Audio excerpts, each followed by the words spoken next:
your hands together for John also. After 50 some years on this earth, you would think that I have met everybody who might influence my life. I was surprised as anybody that at 56 years of age, I would meet more people that would have impact on my life. Inspirational, supportive, and thoughtful. Fellow Toastmasters, most welcome guests. So here I am, my first night at a Toastmasters meeting some 6 years ago. My first speech, I was so nervous.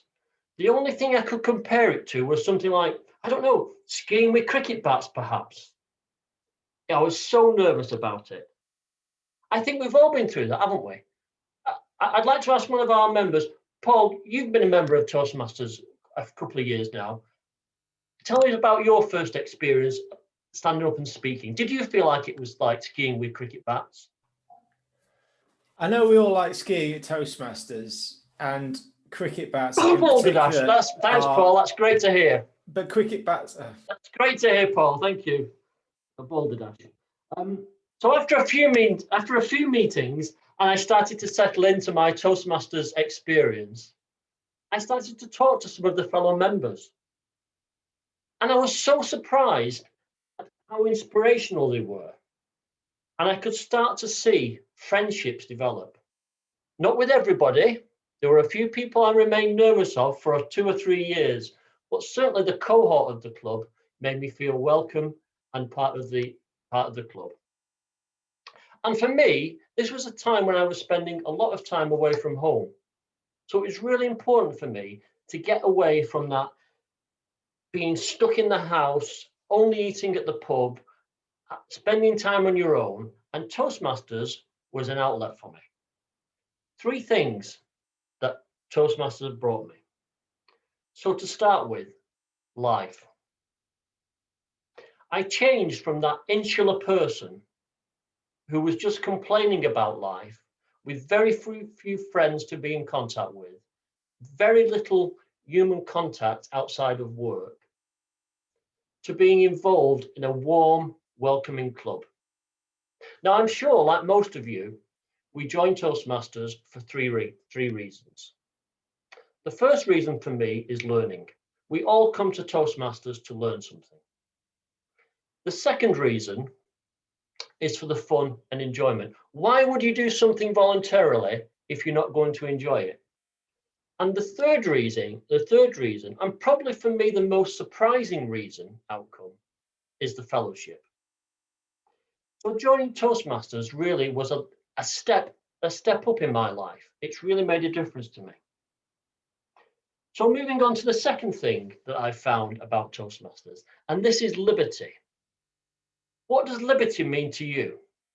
Well, what it means to me is the freedom to follow my own goals, not being held back or directed by anybody or pushed into corners that I don't want to be or given challenges that are not appropriate to me. No, I've got the liberty to do what I want at the pace I want to do it. The freedom to work at my own pace. Truly liberty. So I've got the life, it's brought me liberty. And the fellowship has brought me the pursuit of happiness. The happiness that I didn't think you could get at 57 years of age, when you've lived a life, you've got children, and everything is social around your social home life or work life. But to find so many new friends and acquaintances, and as somebody mentioned earlier, the opportunity to travel far and wide and meet people with like-minded ideas. So it really has been an experience of learning, fun, and fellowship. Life, liberty, and the pursuit of happiness, all encompassed within my one little Toastmaster experience. But life is not just about me. It's about what I can give to other people, how I can inspire other people to follow their own goals. When we look at our Toastmaster life, remember that you're not here just for yourself. I mentioned earlier that starting my first speech was like skiing with cricket bats. I don't want to compromise on my dreams. In fact, you should never compromise on your dreams. You should always strive for the best you can be. So the next time you're asked to do a speech or step outside your comfort zone, rise to the challenge. Don't think, like I did the first time, that it's like skiing with cricket bats. And remember this, whether you're skiing or playing cricket, always know you're there to support somebody else.